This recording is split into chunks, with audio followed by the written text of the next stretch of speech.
Welcome into another video, and it is officially top 10 season for me, Ryan, and Lucas. We are diving into our top 10 list by position, starting off with running backs. We got receivers later this week, and then next week we got tight ends and quarterbacks. And it's a year of us doing this, the three of us together, because last year in July and August, we kicked it off with our top 10 list. Lucas, what have you learned from me, Ryan, and the three of us doing this together in 1 year of talking ball and Dynasty?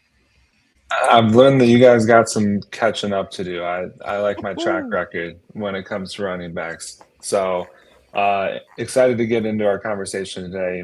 Definitely some things have changed between last year and this year. Little similarities up at the top there still, but a whole new crowd coming in. So I'm excited to hear what poor takes you gentlemen will bring to the table today. Ryan, what you got for that? Nah, I think I made the adjustments. I know what I did wrong last time now. It's like golf, right? Like I made the adjustments, found what was wrong with my swing, and now I figured it out. So I think I'm going to have a really good top 10 here. Love it. I feel like I'm the perfect balance of occasional hot takes, but overall, I kind of lean with the consensus. Pretty boring, but who knows? Fuck it. We ball. Let's look at our last year's standings, though. We were pretty even, I'd say, across the board. Similar top fours. Ryan Janty in the lead at number 1 last year. I can't wait until you see our wide receiver list, guys. You got to tune in later. You gotta tune in later. But this one, not too bad. Breece Hall, really up there for me. I was the highest on him. Low on Devon A-Chain. Big misses. But overall, I'd say Lucas had a pretty good list, and I think he probably takes the cake as the best list of 2025. But a lot has changed. Let's get into the top 10. That's what you guys are here for. Number 10, Quinshad Judkins, Chase Brown, Jonathan Taylor, James Cook, and Omarion Hampton at my 6. Lucas's top 10 through 6. He's got Ken Walk, Quinshad Judkins, James Cook, Omarion Hampton, and Jonathan Taylor. And then Ryan, he's got Judkins, K-Walk, Omarion Hampton, Jonathan Taylor, and James Cook. There you have it, our 10 through 5. A lot to get into. And let's kick it off with Ken Walker, who does not make my list. And Ryan, we're going to start with you. Is Kansas City's situation that good where he just gets this massive boost all of a sudden? Because I feel like, not in a bad way, I'm a Ken Walker fan, but I gotta know what's so lucrative to you guys about this. See, I just think there was such a big tier break here, like after the number 8, where it's like 9 through 12 to maybe even like 15. It could really be in any order here. Like I don't think Ken Walker, like I know a lot of people are extremely high on Ken Walker. I'm not in that boat necessarily. I think there's a lot of risk here just in the sense of, he doesn't offer you much in the receiving game. The Chiefs like to use a little bit of a committee, but I just think there's such an upside with being on this offense. There's going to be so much red zone, so many touchdown opportunities for Kenneth Walker. Playing with Patrick Mahomes, playing with such a great offensive mind in Andy Reid, I think it's the best situation he's been in. Obviously, he's got a great contract as well. That'll give you some security. I don't think you're necessarily going to fear like a split backfield like you did in Seattle. So I just think there's definitely some upside here for just monster rushing yard totals and rushing touchdowns. I just get kind of scared off of the fact that he's not going to give you much in the receiving game. And then the Chiefs do still have a couple of running backs they might mix in there. So he does fall at 9 for me, but still immense upside. Lucas? Yeah, I've always been a big fan of Kenneth Walker. I think it's interesting that like he was so handcuffed by Zach Charbonnet his whole time in Seattle, but it was always clear that like, especially from a fantasy standpoint, Kenneth Walker had like the big play potential. He was the one who was gonna, between the two of them, put up big numbers. He just didn't get like that bell cow type volume. And so in Kansas City, it's almost a similar situation. Like Ryan said, I don't think it's going to be like a 50-50 split as much as it was in Seattle, but I still don't think that he's going to be like that bell cow type, getting it at the goal line as well as, first through third down. Like there's going to be some situations where it'll feel like there's still some meat left on the bones. And that's why I don't think he's really like breaking into the top tier running back, but the situation, the offense, I mean, you got to think for the Chiefs as a whole, this is the best running back that they've had in a while. So I'm excited to see what they can do in that offense as a whole. And I mean, he should really take a step up from what he's been putting out in Seattle the last few years. Yeah, I mean, obviously, all of things considered, this is a pretty good landing spot for Ken Walker. Brashard Smith's his only true competition, and I'm a Brashard Smith guy, but I think that we know with the money invested into Ken Walk, he is the main focus in that backfield by far. Could Brashard Smith eat into his touches? For sure. No, I mean into his receptions, I think so. Like, I do think that Andy Reid has a thing for these kind of, gimmicky backs. Brashard Smith could get a lot of receptions. I do think that. But overall, this is Ken Walker's backfield. For me, it's been a long time since the Chiefs put together a really solid rushing attack. I feel like their offense has become bland over the last few years, and I'm just buying maybe more into the youth of Judkins, and then with Chase Brown, for me, a more high-powered offense. That was a really insane second half season from Chase Brown last year.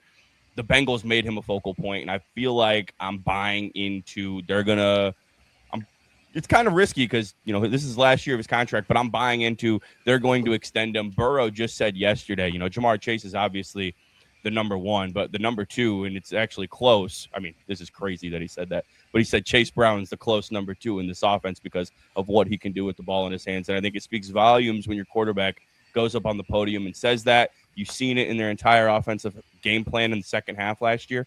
I think Chase Brown has another phenomenal season. It's just the security is a little scary long term. But next up, we got Quinshon Judkins. He sweeps our list here. Me and Lucas got him at the 9. Ryan, you got him at the 10. Lucas, we'll kick it off with you. Situation isn't the greatest. He had that gruesome dislocated ankle, but he's back. He's healthy. He's the lead back in Cleveland. What excites you about Quinshon Judkins? Yeah, I mean, I love the player. You mentioned the injury there, but he was still able to bounce back and have a really productive rookie year last season. So with that hopefully out of the picture, I think, looking at the player himself, he's got the big play potential, but he still can take the volume of touches like he was the clear number one in Cleveland last year. I think if you were to swap him out position-wise with a guy like Omarion Hampton, then you're talking about Judkins in like the top 3-4 running backs in all of fantasy. But because he's on that Cleveland Brown offense, I think there's a little bit of a tax that folks take with that valuation. So wish the situation was better, but I really like the player, and I think that he's still in that clear lead running back situation that that's always going to carry some value with it. Yeah, I also love the player, especially out of college. He was my number 2 running back. I was extremely high on him. I love the fit with Todd Monken. I think Todd Monken could put together a good running attack. But for me, this was just injury. Like, that injury did really scare me with just how gruesome it was. Also, it just wasn't that long ago either. So I feel like it's going to take him a bit to get back into this. And yeah, I really just want to see first how he recovers from it. And that's really what's bumping him down. It has nothing to do with the talent and the ability. It's kind of similar to like once we get into the wide receivers with Malik Neighbors, it's like the talent is there, but the injury concerns just make me want to wait and see what he looks like first. But still kind of comes in as a top 10 running back just because I think it's kind of weak towards the back end of this running back group. At least personally, I think that. So yeah, he makes it in at 10. I was surprised by the top 10 or the number 10 ranking from you, Ryan. I was expecting Judkins to be much higher on your list because I feel like you kind of talked the most wild about him. But I do understand what you're saying. For me, it's a consistency I see in his future. Just kind of this bell cow, 10 touchdown, 1,000-yard player that, doesn't come around often. It's his ceiling, that of James Cook, Jonathan Taylor. I really don't know if I view it that way, especially just because I don't think he offers much receiving juice. Some, but not much. But it's just the consistency that I see down the line for this guy. And they improved their offensive line a little bit. They bring in Todd Monken. We'll see how he can install the run game there.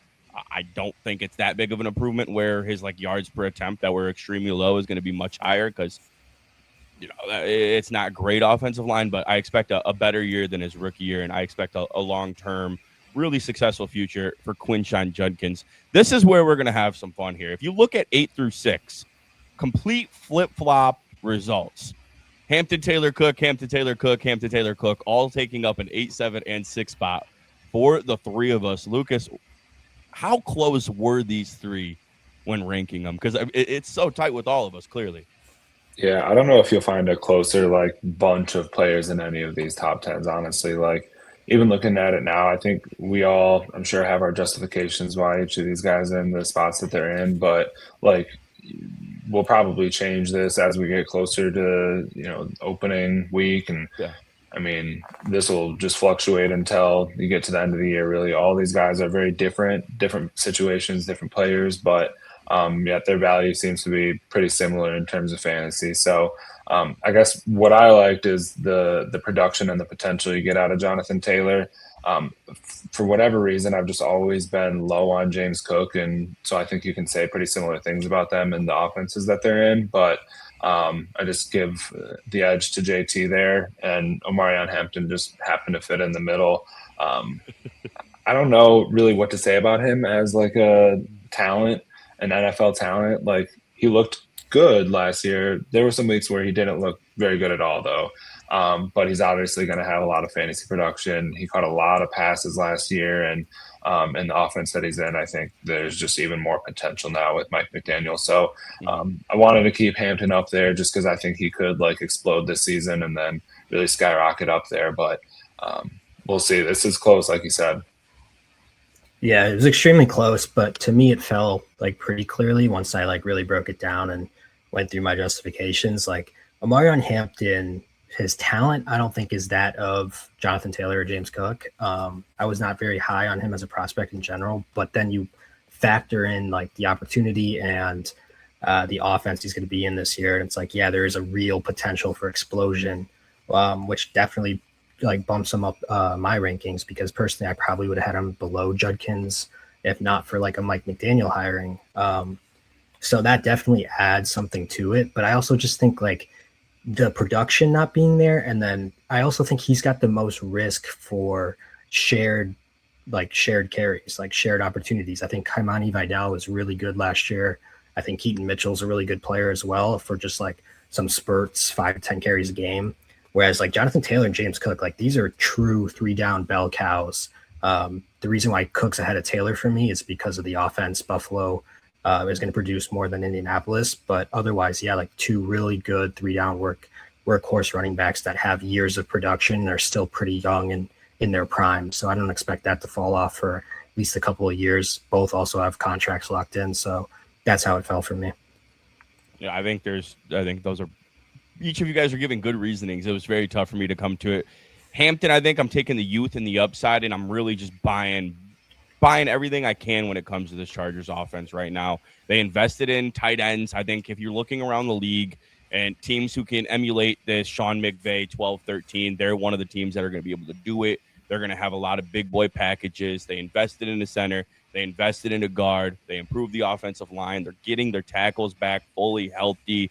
I think that they're going to have these big man packages, and Omarion Hampton is just going to eat in this offense. Mike McDaniel's established a really strong run game in Miami. We saw what he did with Devon Achane. I know that there's a lot more explosiveness in Devon Achane's game that Hampton doesn't have, but I think we're moving into kind of a different league where you can get away with just these 8-yard power runs, and then Herbert has the arm and the threat to gash him down the field.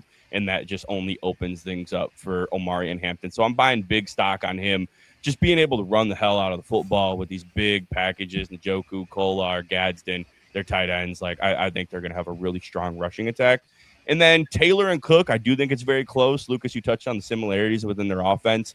I literally just did it kind of based on injury history and the touches that Taylor had in 25, and kind of when running backs hit those sort of touches, their numbers the following year. I think that's kind of where I'm at. He's a little bit older than James Cook as well. I think those two are so neck and neck. I do expect Buffalo to probably open up the passing offense a little bit more, and I don't think James Cook emulates the success he had last year, but he's still such a touchdown machine at the goal line, where the same thing with Taylor. I mean, he had more.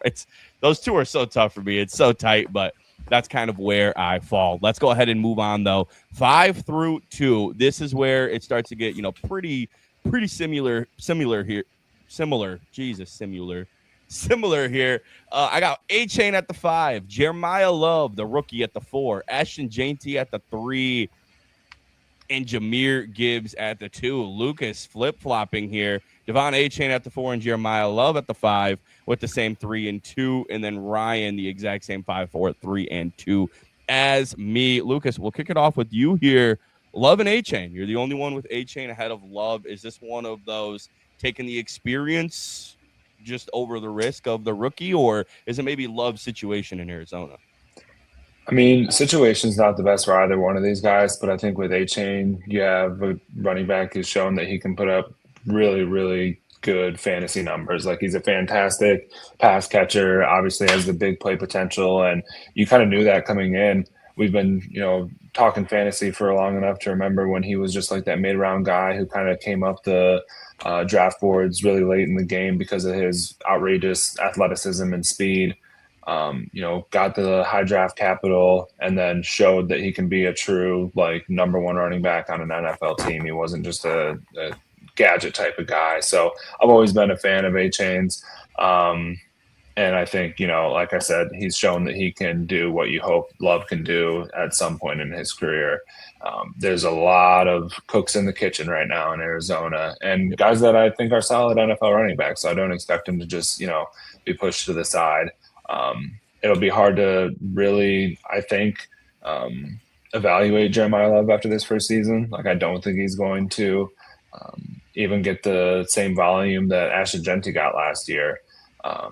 So it's a close one, but I really do like A-Chain. I always have, and Love's got enough question marks around him right now. Yeah, I'm a big fan of A-Chain as well. This really just for me, it came down to kind of like their build, and in my opinion, like I don't think A-Chain is going to be able to sustain his kind of workload over a long period of time. Like he's only 180, 185 pounds. Those type of guys have not been 3-down workhorses in the history of the NFL. I think I kind of said the same thing last year, and obviously ended up, staying pretty healthy and put together a pretty great season. But I still think it's coming for him. Like I think there's a reason why teams have like thresholds for running back weight, and I think this year, like A-Chain's going to get a ton of volume and touches, and it's going to be a good thing for his fantasy value, of course. Like he's obviously the only real weapon in Miami. But I kind of just worry about him long term, especially like in a dynasty ranking. Like I think if we're doing redraft, obviously A-Chain over Love, but dynasty, I just think longer term Love is going to sustain a workload and has more of a 3-down potential. And then also those running backs that are in the room with him now won't be as much of a factor. I think after this year, like James Conner won't be. Algier kind of fall into place, and I think Jeremiah Love will emerge maybe towards the back half of this year into next year. And then kind of be, the first round top 5 talent that he was taken to be. Yeah, it's funny because my whole thing about boosting A-Chain up these ranks where I had him at 10 last year, obviously, because he proved me wrong about the workload and about his, durability concerns and his contact balance and all of that. I mean, he really looked the part of a true pro last year. I was so impressed going back and watching his tape. It was unreal. Even though I was right about I'm worried about McDaniels, I'm worried about the state of this offense long term, and I still am kind of worried about his situation now when you get rid of Tyreek Hill and Jalen Waddle, which probably kept those boxes a little bit lighter for him. Overall, though, his vision still strong. He's still a very strong receiving back. I do think, though, I agree with Ryan I just see Jeremiah Love doing what he's doing a little bit longer. I'm buying into that as well. I think there's some validity to still having the weight concerns and the durability concerns, even though he did prove me wrong with that this year, long-term wise, and maybe that's why I just edged out Love there. But I think that Lucas also brings up a good point. That's what we want Jeremiah Love to be, kind of. And Devon A-Chain's already there, but he is a bigger build, a bigger boy, and he does, in my opinion, likely last longer in the NFL. Let's talk JT, though. He stayed in our top 3 despite a very disappointing rookie year. And Ryan, he was your number 1 guy last year. I'm assuming you're still buying the future of Ashton JT here. Yeah, big swing and a miss there, but so I kind of tempered expectations this time, kept it a little more realistic. Obviously, I still love the guy, but it was a really bad rookie year. A lot of that, though, had to do with the Raiders' O-line and their offensive struggles. I mean, he was getting contacted in the backfield more than anybody I ever seen. I did go to the Bears-Raiders game in person last year, and he looks the part. Like, he looks like he can be a superstar running back in this league. So he still flashed last year for sure. Just not as consistent as you wanted it to be, but bringing in Clint Kubiak, Mendoza, obviously Mendoza's probably not going to start right away, but eventually we're going to get to a place where the Raiders aren't like a bottom 3 offense in the NFL anymore. And I think that's going to do wonders for Ashton Genty. Once again, like generational type of college prospect. I just think he's going to work out eventually. And it's probably going to be this year, in my opinion, just because of the changes and the fixes they made in Las Vegas. Yeah, I mean, their offense got significantly more competent in the offseason, plus the coaching hire, I think, adding to that. Like you said, Ryan, that game against the Bears, he broke a long touchdown, one of his best runs of the season at the time, and showed he still has all that same contact balance, explosive, big play speed. Like he has everything still that made him such a high draft pick and such a good prospect coming out of college. So really high on the talent, and I think like even him being in a slightly below average offense is going to be so much better for him as a productive running back than the situation that he was in last year. Yeah, the Linderbaum addition is huge. I mean, we're talking about a top 2 run blocking center in football. You bring in Kubiak, who had a top 3 rushing attack in Seattle last year. And the one thing I loved about what Kubiak was doing in Seattle is he was getting his playmakers to football. Like that was, it seemed like Pete Carroll's fucking problem, huh? Like Pete Carroll just couldn't, for some reason, get Jackson Smith to jig with the football, and he's throwing the ball to Michael Mayer more than Brock Bowers. And JT was still obviously a massive part of the offense, but just set up for so much failure last year. The talent is still there. You talked about the Bears game. Go watch his Texans game. I mean, he fucking tore the Texans defense up. That was where it was like his real prove it game. Like, I still got this. Just give me time. I'm tearing up the number 1 defense in football right now. So, yeah, I'm still all in on the talent. I'm excited to see what Kubiak can bring. I think that the Raiders stock is a stock that everybody should be purchasing. But when we're talking JT and Dynasty, he's still a top 3 talent, Dynasty back, whatever you want to call him. He still has every right to be in this top mix. And then here we are, Jahmyr Gibbs at the 2, leaving the one and obvious Bijan Robinson, all of our 1s. He was none of our 1s last year. And I think this is maybe genuinely the hardest question in football. Why is Bijan Robinson better than Jahmyr Gibbs? Ryan, we'll start with you. I think it's tough, man, but it's dynasty purposes. I think I could probably come up with a few non-dynasty or fantasy football related facts that I prefer Bijan in, but straight fantasy production wise, why is Bijan better?